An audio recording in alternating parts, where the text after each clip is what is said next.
हरे कृष्णा, राधे राधे, जय श्रीमन नारायण। कैसे हैं आप लोग? आशा करती हूँ कि श्री बिहारी जी की कृपा आप सभी पर बनी रहे, आप सभी स्वस्थ हो, अच्छे हो।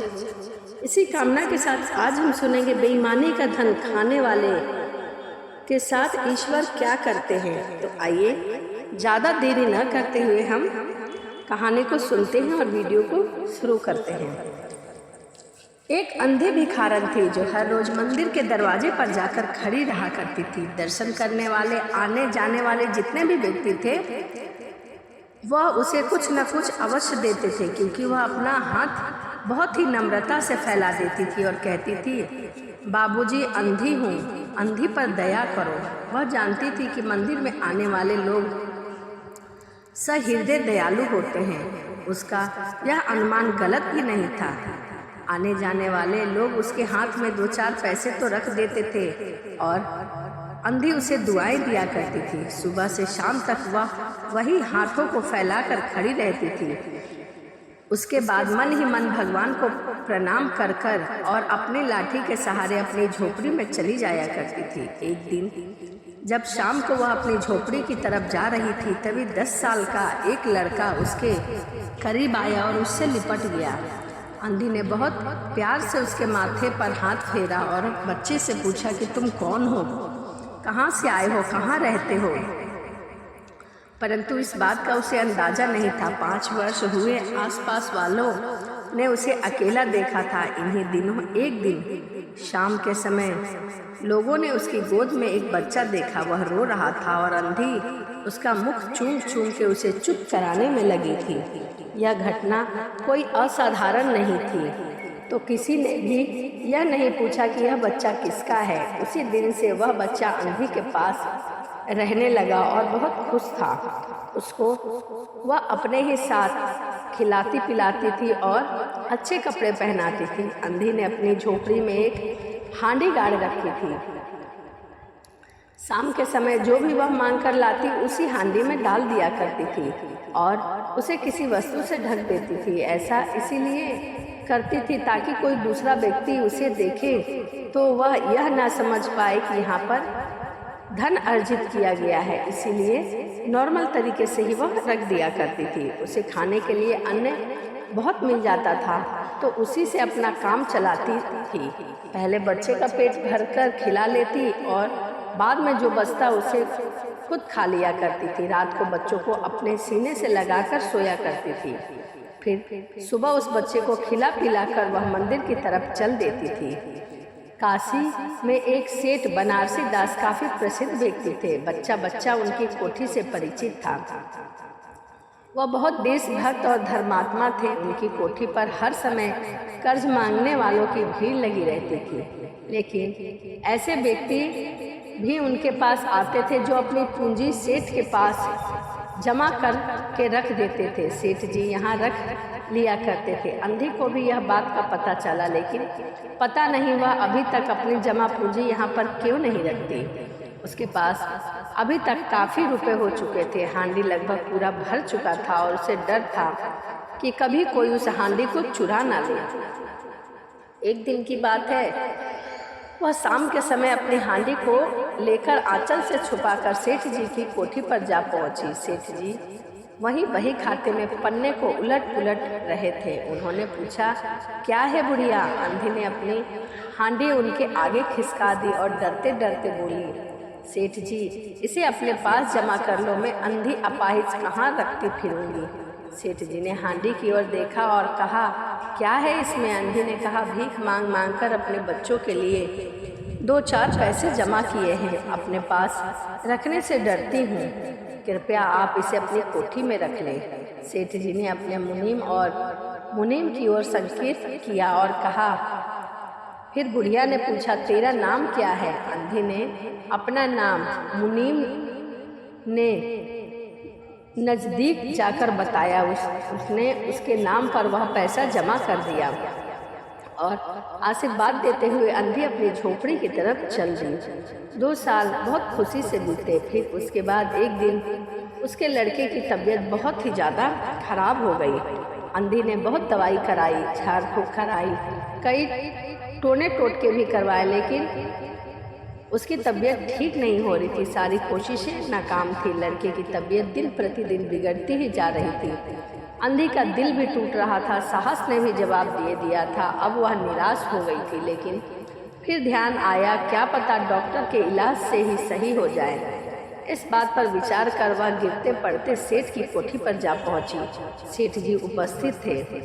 उसने कहा, सेठ जी, मेरी जमा पूंजी मुझे दे दीजिए तो बड़ी कृपा होगी। मेरा बच्चा बहुत ही बीमार है सेठ जी, उसे डॉक्टर को दिखाना है। सेठ ने कहा, कैसी जमा पूंजी, कैसे रुपए? मेरे पास किसी के रुपए नहीं हैं। अंधी ने कहा, 2 वर्ष पहले मैं आपके पास अपनी पूंजी रख गई थी सेठ जी, मुझ पर दया करिए, वह मुझे दे दीजिए।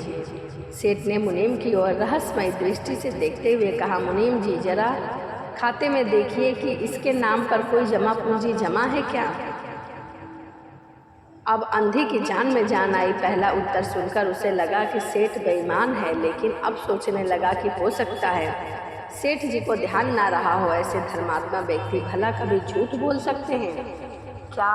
उसने अपना नाम बताया। फिर मुनीम ने पन्ने उलट पलट कर देखे और कहा, नहीं, इस नाम पर तो कोई भी पैसे जमा नहीं है।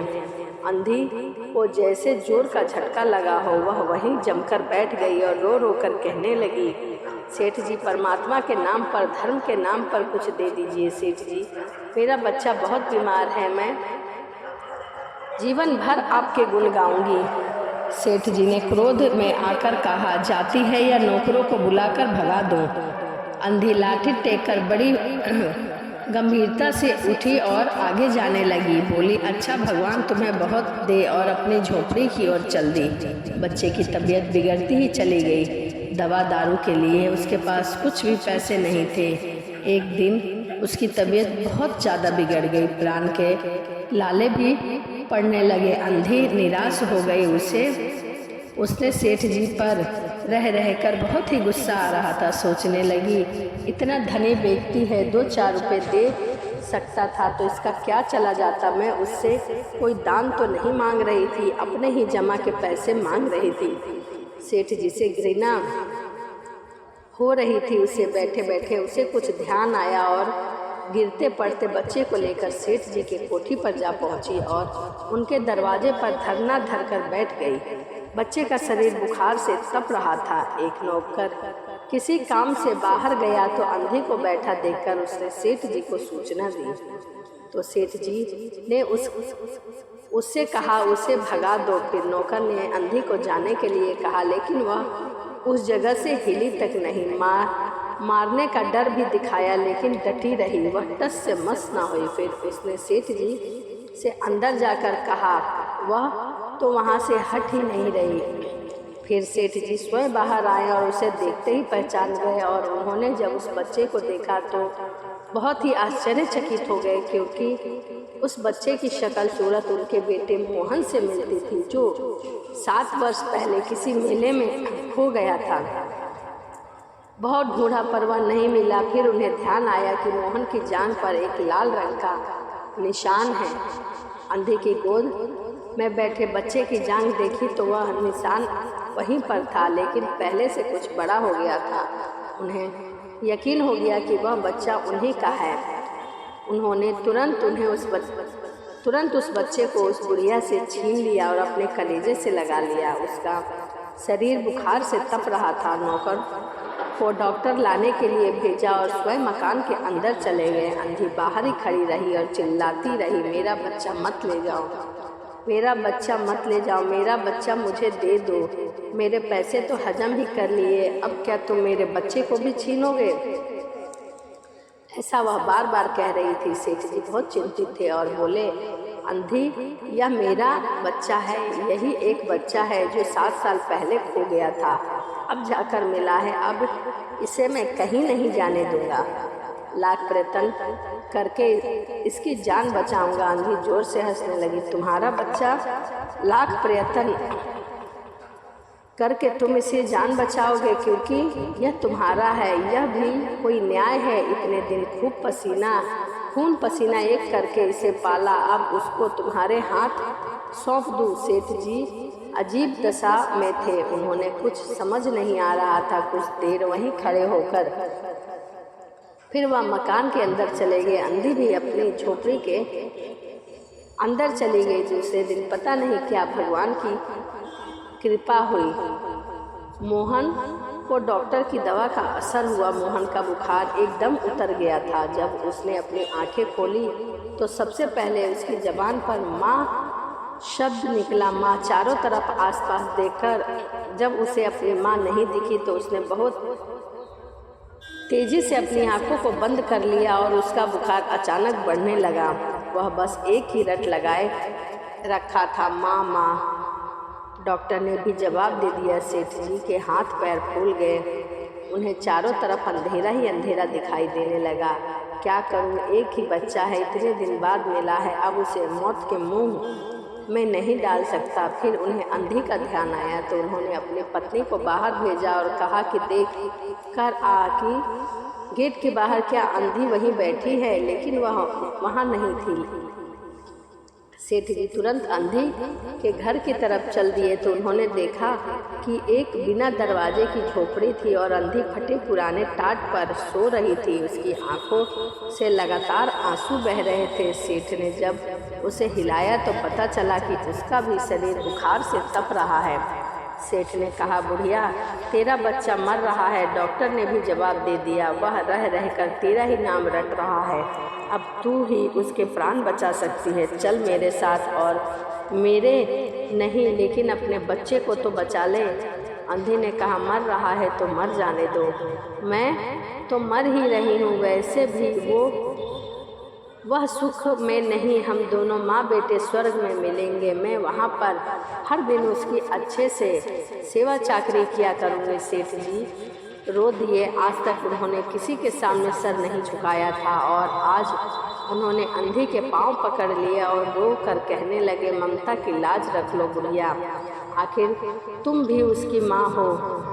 चलो चल कर उसकी जान बचा लो। वह रह रहकर तुम्हारा ही नाम ले रहा है। यदि तुम नहीं जाओगी तो वह नहीं बच पाएगा, क्योंकि डॉक्टर ने भी अब जवाब दे दिया है। ऐसा सेठ जी बार बार कह रहे थे। तभी बुढ़िया ने कुछ सोचा और फिर चलने के लिए तैयार हो गई। सेठ जी ने अपनी गाड़ी में बैठाया। उस समय अंधी और सेठ दोनों ही एक ही दशा थी। वह चाहते थे कि जल्द से जल्द अपने बच्चे के पास पहुँचे और कोठी आ गई। सेठ ने सहारा देकर अंधी को उतारा और अंदर ले गए। अंदर जाकर अंधी ने मोहन के माथे पर सर फेरा और उसे एहसास हुआ कि उसकी माँ का हाथ है। उसने तुरंत अपनी आंखें खोल दी। उसे अपने समीप देखकर उसे बहुत अच्छा लगा। वह एकदम बोल पड़ा, माँ तुम आ गई, कहाँ चली गई थी? अंधी मोहन के सिरहाने बैठ गई और उसका सिर अपने गोद में रख लिया। उसे दुलारने लगी।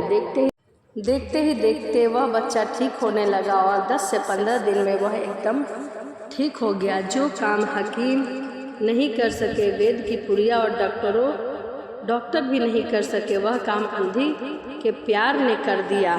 मोहन अब पूरी तरह से ठीक हो गया था।